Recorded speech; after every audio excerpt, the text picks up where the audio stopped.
22 carrot ಚಿನ್ನ ಏನು 11,550 ರೂಪಾಯಿ ಪ್ರತಿ ಗ್ರಾಮ್ಗೆ ಇವಾಗಿದ್ರೆ 24 ಕ್ಯಾರೆಟ್ ಅಪರಂಜಿ ಚಿನ್ನ ಏನಿದೆ ಅದು ಹತ್ತತ್ರ 12,500 ರೂಪಾಯಿ ಪ್ರತಿ ಗ್ರಾಮ್ಗೆ ಇದೆ. ಹಾಗೂ ಕೇವಲ ಕಳೆದ 3-4 ದಿವಸದಲ್ಲಿ ಚಿನ್ನ ಪ್ರತಿ ಗ್ರಾಮ್ಗೆ 600 ರೂಪಾಯಿ ಇಳಿಕೆಯನ್ನ ಕಂಡಿದ್ರೆ ಬೆಳ್ಳಿಯಲ್ಲಿ ಭಾರಿ ಪ್ರಮಾಣದ ಇಳಿಕೆಯನ್ನ ನಾವು ಕಂಡಿದ್ದೀವಿ. ಏನು ಹತ್ತತ್ರ 1,95,000ಕ್ಕೆ ಪ್ರತಿ ಕೆಜಿಗೆ ಹೋದಂತಹ ಬೆಳ್ಳಿ ಇವಾಗ 1,58,000 ರೂಪಾಯಿಗಿದೆ. ಅಂದ್ರೆ ಹತ್ತತ್ರ 37,000 ರೂಪಾಯಿ ಪ್ರತಿ ಕೆಜಿಗೆ ಬೆಳ್ಳಿಯಲ್ಲಿ ಇಳಿಕೆಯನ್ನ ಕೇವಲ ಕಳೆದ 2-3 ದಿವಸದಲ್ಲಿ ನಾವು ಇದನ್ನ ನೋಡ್ತಾ ಇದ್ದೀವಿ. ಮುಖ್ಯವಾಗಿ ಲಾಸ್ಟ್ ಟೈಮು ಕೂಡ ನಾನು ಹೇಳ್ತಾ ಬಂದೆ, ಈ ಹೈಯರ್ ಲೆವೆಲ್ಸ್ ಅಲ್ಲಿ ಖಂಡಿತವಾಗ್ಲೂ ಚಿನ್ನ ಬೆಳ್ಳಿಯನ್ನ ಹೂಡಿಕೆ ದೃಷ್ಟಿಯಿಂದ ಮಾಡಬೇಡಿ. ದೀಪಾವಳಿ ಹತ್ರನೂ ಕೂಡ ತಿಳಿಸ್ಕೊಟ್ಟೆ, ಹಬ್ಬಕ್ಕೋಸ್ಕರ ನೀವೇನಾನ ಬಳಕೆ ದೃಷ್ಟಿಯಿಂದ ಹಬ್ಬ ಮಾಡೋದಕ್ಕೋಸ್ಕರ ಚಿನ್ನ ಬೆಳ್ಳಿಯನ್ನ ಖರೀದಿ ಮಾಡ್ತೀರಾ ಅಂದ್ರೆ 1 ಗ್ರಾಮ್ ಗೋಲ್ಡ್ ಕಾಯಿನ್ ಸಾಕು, ಅಥವಾ ಸಿಲ್ವರ್ ಏನ್ 5ರಿಂದ 10 ಗ್ರಾಮ್ ಗೋಲ್ಡ್ ಕಾಯಿನ್ ತರಾನೇ ಸಿಲ್ವರ್ ಕಾಯಿನ್ ಗಳನ್ನ ಉಪಯೋಗಿಸಿ ಹಬ್ಬವನ್ನ ಮಾಡಿ ಹೊರತು ಈ ಹೈಯೆಸ್ಟ್ ರೇಟ್ ಅಲ್ಲಿ ಖರೀದಿ ಮಾಡಬೇಡಿ ಅಂತ. ಈಗ ಆಲ್ರೆಡಿ ಈ ಇಳಿಕೆ ಏನು ಚಿನ್ನ ಬೆಳ್ಳಿಯಲ್ಲಿ ಬರ್ತಾ ಇದೆ ಇದು ಖಂಡಿತವಾಗ್ಲೂ ಒಳ್ಳೆ ಸಮಾಚಾರ. ಆದ್ರೆ ಇನ್ನ ಭಾರಿ ಪ್ರಮಾಣದ ಕುಸಿತ ಆಗೋಗುತ್ತೆ. ಬೆಳ್ಳಿ 1 ಲಕ್ಷಕ್ಕೂ ಕೆಳಗಡೆ ಪ್ರತಿ ಕೆಜಿಗೆ ಬಂದ್ಬಿಡುತ್ತೆ, ಚಿನ್ನ 8,000 ರೂಪಾಯಿ ಪ್ರತಿ ಗ್ರಾಮ್ಗೆ ಬರುತ್ತೆ. ಆ ತರ ಆಗುವ ಸಾಧ್ಯತೆಗಳು ಬಹಳ ಕಡಿಮೆ ಇದೆ. ಆದ್ರೆ ಇನ್ನೂ ಕೂಡ ಇಲ್ಲಿಂದ ಒಂದು 5ರಿಂದ 10% ಇಳಿಕೆ ಬರುವ ಸಾಧ್ಯತೆ ಇದೆ. ಏನು ಒಟ್ಟಾರೆ ನಾನೊಂದು 20% ಇಳಿಕೆ ಬರಬಹುದು ಅಂತ ಹೇಳ್ತಾ ಇದ್ದೆ, ಈಗ ಆಲ್ರೆಡಿ ಒಂದು 5ರಿಂದ 6% ಇಳಿಕೆಯನ್ನ ಇವಾಗ ಆಲ್ರೆಡಿ ಕಂಡಿದ್ದೀವಿ. ಇನ್ನೊಂದು 5ರಿಂದ 10% ಇಳಿಕೆ ಈ ಲೆವೆಲ್ಸ್ ಇಂದನೂ ಬರಬಹುದು. ಅವಾಗ ನೀವು ಖರೀದಿ ಮಾಡೋದು ಉತ್ತಮ ಆಗುತ್ತೆ. ಡಿಸೆಂಬರ್ ತಿಂಗಳು ಅಥವಾ ಜನವರಿ ತಿಂಗಳ ವರೆಗೂ ನೀವು ವೆಯ್ಟ್ ಮಾಡಿದ್ರೆ ಅವಾಗ ನಿಮಗೆ ಆ ಬೆಲೆಗಳು ಬರುವ ಸಾಧ್ಯತೆ ಇದೆ. ಹಾಗೂ ಅಂತಾರಾಷ್ಟ್ರೀಯ ಮಾರುಕಟ್ಟೆಯನ್ನು ಕೂಡ ತಾವು ನೋಡೋದಾದ್ರೆ ಚಿನ್ನ ಇವಾಗ $4,100 ಪ್ರತಿ ಔನ್ಸ್ ಹತ್ರ ಟ್ರೇಡ್ ಆಗ್ತಾ ಇದೆ. ಅಲ್ಲೂ ಕೂಡ ಅಂತಾರಾಷ್ಟ್ರೀಯ ಮಾರುಕಟ್ಟೆಯಲ್ಲಿ ಇಳಿಕೆಯನ್ನ ನಾವು ಕಾಣ್ತಾ ಇದ್ದೀವಿ. ಜೊತೆಗೆ ರೂಪಾಯಿನ ಮೌಲ್ಯ ಡಾಲರ್ ಎದುರು ಖಂಡಿತವಾಗ್ಲೂ ಚೇತರಿಕೆಯನ್ನ ಕಾಣ್ತಾ ಇದೆ. ಏನು ಹತ್ತತ್ರ $1ಗೆ 89 ರೂಪಾಯಿವರೆಗೂ ಹೋಗಿತ್ತು, ಇವಾಗ ಅದೇ ಪ್ರತಿ ಡಾಲರ್ಗೆ 87 ರೂಪಾಯಿ 70 ಪೈಸೆಗೆ ಡಾಲರ್ ಟ್ರೇಡ್ ಆಗ್ತಿದೆ.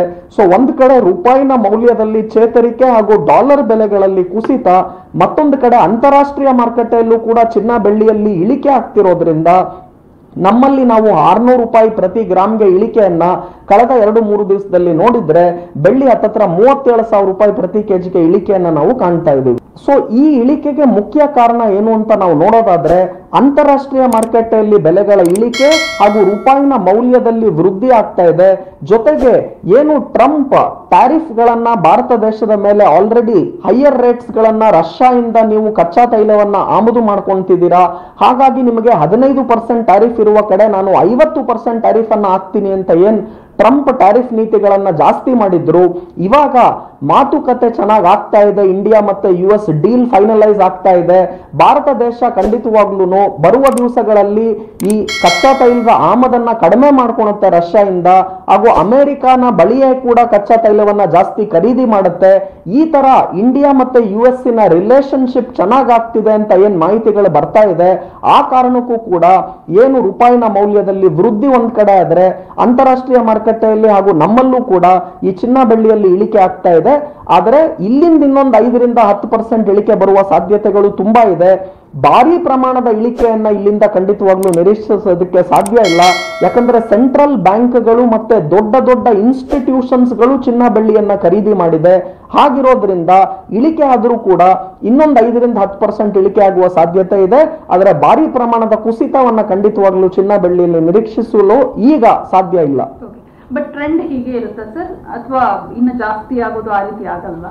ಸೊ ಇಲ್ಲಿಂದ ತಿರ್ಗಾ ಚಿನ್ನ ಬೆಳ್ಳಿ ಆಲ್ ಟೈಮ್ ಹೈಸ್ಗೆ ಬೇಗ ಹೋಗಬೇಕು ಅಂದ್ರೆ ಏನಾನ ಅನ್ಎಕ್ಸ್ಪೆಕ್ಟೆಡ್, ಇವಾಗ ರಷ್ಯಾ ಮತ್ತೆ ಯುಕ್ರೇನಿನ ಯುದ್ಧವನ್ನ ಏನು ಕಂಪ್ಲೀಟ್ ಆಗಿ ನಿಲ್ಲಿಸಬೇಕು ಅಂತ ಟ್ರಂಪ್ ಹೋರಾಡ್ತಾ ಇದ್ದಾರೆ, ಮತ್ತೆ ಪುಟಿನಿನ ಬಳಿ ಮಾತುಕತೆ ಮಾಡ್ತಾ ಇದ್ದಾರೆ. ಆದ್ರೆ ಪುಟಿನ್ ಯಾವುದೇ ರೀತಿಯಾದ ಮಾತುಕತೆಗೆ ಸ್ಪಂದಿಸ್ತಾ ಇಲ್ಲ.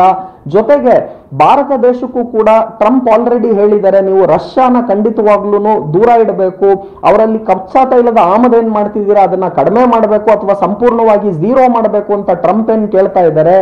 ಖಂಡಿತವಾಗ್ಲೂ ಈ ಯುದ್ಧದ ಭೀತಿ ಏನಾನ ಜಾಸ್ತಿ ಆದ್ರೆ ಅಥವಾ ಯುಕ್ರೇನ್ ರಷ್ಯಾ ನಡುವೆ ಯುದ್ಧ ಇನ್ನ ಜೋರಾಗುತ್ತೆ ಅಂತ ಏನಾನ ಮಾಹಿತಿಗಳು ಬಂದ್ರೆ ಅವಾಗ ಚಿನ್ನ ಬೆಳ್ಳಿಯಲ್ಲಿ ಇನ್ನಷ್ಟು ಏರಿಕೆಯನ್ನ ನಾವು ಕಾಣುವ ಸಾಧ್ಯತೆಗಳಿದೆ. ಆದ್ರೆ ನನ್ನ ಪ್ರಕಾರ ಆತರ ಎಸ್ಕಲೇಷನ್ ಆಗೋದನ್ನ ಹೊರತುಪಡಿಸಿದ್ರೆ ಬೇರೆ ಯಾವುದೇ ಕಾರಣಕ್ಕೆ ಭಾರಿ ಪ್ರಮಾಣದ ಚಿನ್ನ ಬೆಳ್ಳಿಯಲ್ಲಿ ಇಲ್ಲಿಂದ ಏರಿಕೆ ಆಗುವ ಸಂದರ್ಭಗಳು ಭಾರಿ ಕಡಿಮೆ.